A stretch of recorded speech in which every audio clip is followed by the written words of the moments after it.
Inilabas na ng Korte Suprema ang resulta ng bar examinations para sa 2024. In-adjust ang passing grade ng pagsusulit, kaya naman nadagdagan ang mga pumasa. Ang detalye sa Balitang Pambansa ni Bernard Ferrer ng PTV Manila.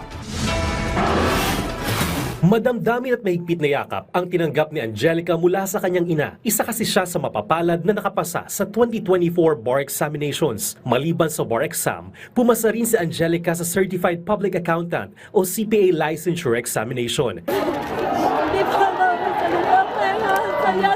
Saya ko! Emosyonal naman si Charmaine habang yakap-yakap ang kanyang anak at ina nang malamang isa siya sa bar passers. Talagang puro pasalamat lang sa Diyos. Yun lang pang nararamdaman ko talaga. Sa dasal ng nanay ko, yung anak ko na nandito po. Hindi niya kasi lubos sa kalain na sa unang beses niyang pagkuha ng bar exam ay makakapasa siya. Ito ang inspirasyon ng anak niya na planong sundan ang yapak niya bilang abogado. Mas gusto ko talagang pagpatuloy talaga and hindi lang isa.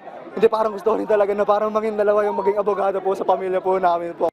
Humingi naman ng paumanhin si Supreme Court Associate Justice Mario V. Lopez sa bahagyang pagkaantala ng paglalabas ng bar exam results. I apologize for the delay, but the delay is worse a sacrifice because that delay caused the adjustment of the grade so that there will be more lawyers who will pass the bar exam.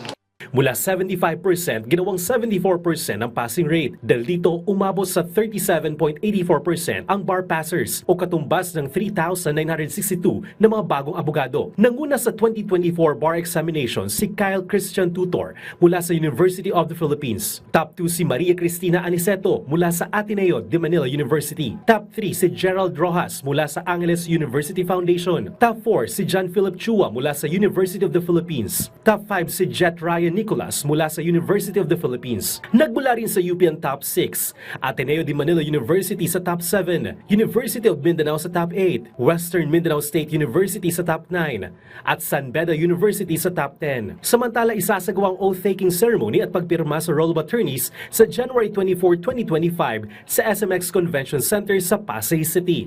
Mula sa PTV, Bernard Ferrer para sa Balitang Pambansa.